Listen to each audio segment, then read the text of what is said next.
दो ही स्पिनर हैं, शादाब और ये इन द टॉप। नहीं बट हसरंगा बिकॉज वो पहले या से वो पहले से खेल रहे थे तो सुपर 12 स्टेज के अंदर। और बेसिकली सैंडनर के अगेंस्ट पाकिस्तान का एक और बहुत मेजर मसला है, वो ये है कि अगर आप कहते हैं कि आपको स्पिन बैशर चाहिए, ठीक है, तो हमने अक्सर बात की मैचअप्स की बात की। मैचअप्स अगर आप देखेंगे तो even Shadab has a great matchup recently against leg spin and off spin, but doesn't have a great matchup against left arm spin.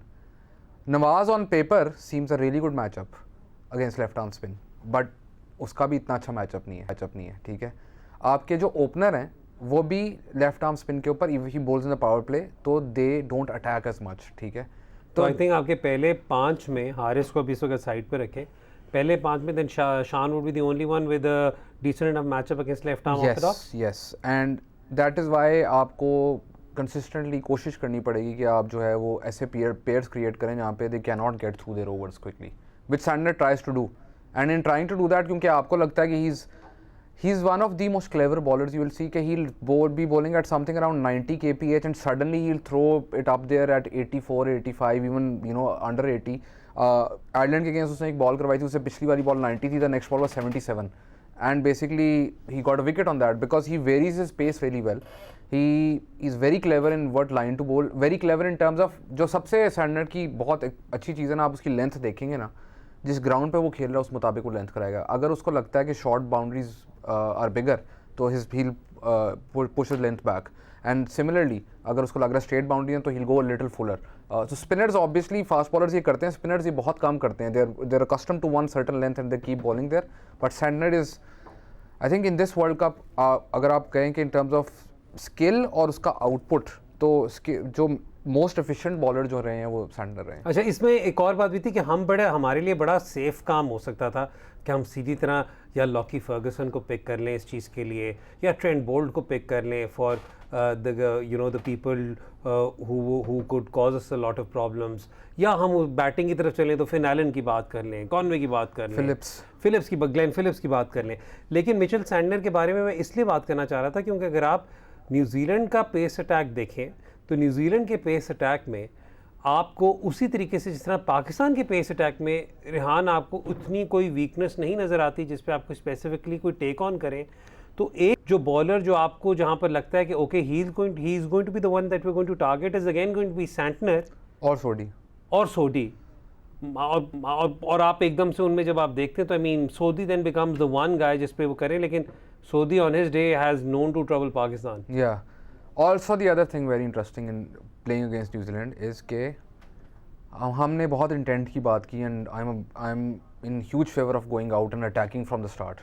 New Zealand is one team जिसके अगेंस्ट अगर आप आखिरी 5 ओवर तक अपनी बैटिंग ले जाएं और आपकी विकेट्स नहीं गिरी हुई तो आप उनकी डेथ बॉलिंग को एक एंड से अटैक कर सकते हैं। Even if Lockie Ferguson is bowling from one end however bowls from the other end उसको आप प्रॉपर टारगेट कर सकते हैं। इसमें और भी काफ़ी ज़्यादा मैचअप्स और भी काफ़ी ज़्यादा सिचुएशन है। एक रेहान ने बता दिया कि आप डेथ बॉलिंग में जो दूसरे एंड पर है उसे टारगेट कर सकते हैं। मिडल ओवर में मिचेल सैंडनर की हमने कॉन्वर्सेशन इसलिए की क्योंकि कई दफ़ा हम लोग we throw away easy wickets to bowlers like Mitchell Santner.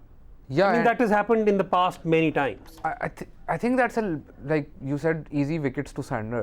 नहीं मतलब ये कि जहाँ पर आपको Sandner is like right now he's amongst the best bowlers in the world. No, I get that. लेकिन मैं ये कह रहा हूँ कि आपको फॉर एग्जांपल आप ये सोचें कि आप वहाँ पर unnecessarily वो इसलिए होता है कि आपको लोकी फर्गसन का डर है एक एंड से, बिकॉज लोकी लाइक आप जितने भी प्लेयर से बात करें तो Mark Wood is really fast and then you have a lot of other really fast bowlers. Even Nokia का भी बहुत होता है, लेकिन लोकी का पाकिस्तान के ऊपर effect is a little different. They all rate him a little higher because अगर उसकी pace 148 है तो it feels like it's a little faster than that because of his action. It's very difficult to pick up. The hard length that he hits, the bounce that he gets, and उसका bounce का मसला ये है कि sometimes it rises, sometimes it doesn't as much. तो is a very difficult bowler for Pakistan. The proposition there is तो Pakistan because लोकी उस and से होगा and if you cannot go ideally तो आपको चाहिए कि लोकी के पहले ओवर में आप अटैक करें, नहीं होता तो फिर आपकी मजबूरी बन जाती है कि you attack Sodhi and Santner, in which case they become even more dangerous. अच्छा रिहान, मैं पाकिस्तान की बैटिंग ऑर्डर पे कोई बात इसलिए इस वक्त अभी नहीं कर रहा क्योंकि काफ़ी ज़्यादा सवालात आए हैं,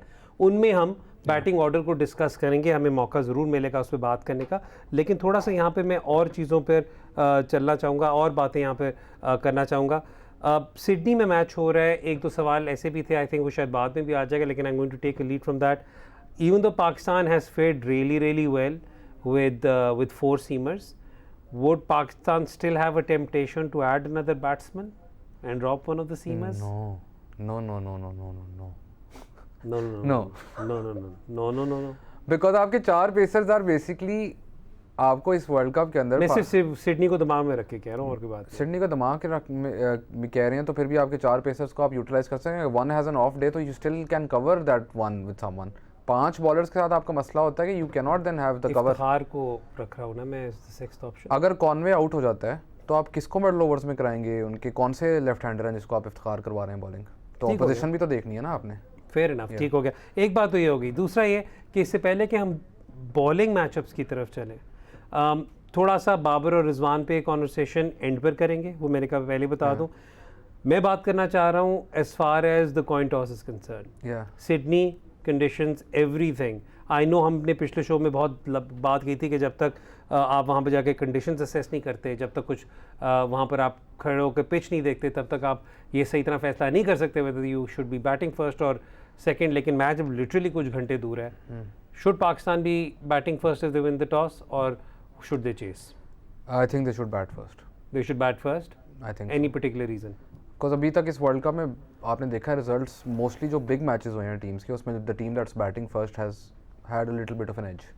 and also I think the ball in the second innings has moved a lot, seamed a lot in this throughout this world cup. तो क्या होता है कि अगर आपको रिक्वायर्ड रन रेट एक सर्टन एक्सटेंट से ऊपर चला जाता है, तो फिर आप जो हमने साउथ अफ्रीका के साथ देखा, साउथ अफ्रीका के साथ हुआ, couple of other matches where team हमारे साथ खुद एशिया कप में हुआ. एशिया कप में हुआ, वो तो डिफरेंट कंडीशन. हमारे साथ जिम्बाब्वे के अगेंस्ट हुआ कि the run rate kept like did not go as high. We were at one stage 41 required off 37. But in pitches के ऊपर एक्सेलरेशन तब आसान है जब आप प्लेयर सेट है.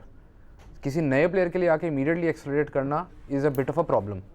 सो दैट इज़ वाई वो चेस के अंदर that then builds up. Even जो पाकिस्तान इंडिया से मैच आ रहा था चेस करते हुए, that's because Kohli was there.